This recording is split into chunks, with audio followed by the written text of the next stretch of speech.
if I talk about the change after 16 December rape case, I can give you some points. Like everyone in this country, everyone in this patriarchal system, even in the world, they think like the whole thing is related in the rape case, in sexual harassment case, with the girl's dressing sense.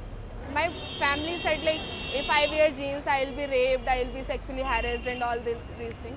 But this is changed. Like I was traveling in the bus, and there was a one guy standing near me, and he was like, I was sitting, so the whole part of his like his stomach part was touching to me, like to my. He was trying to touch his penis to me, like it, that was a very horrible thing with me. I can't even explain it. Like how was I feeling that day?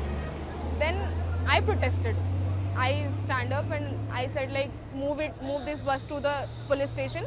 I want to complain against this person because there is a law after this 16th December gang rape case that if there is something sexual harassment or sexual abuse is happening in the bus, then you can tell the conductor and bus driver to move it to police station. And if the bus driver and conductor is not like listening you, then you can also complain against them.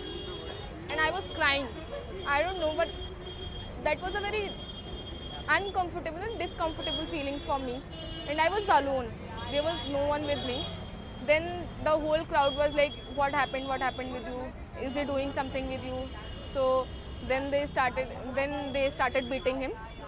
They've gone from bus and they started beating him. And I got a auto from there and go to the campus.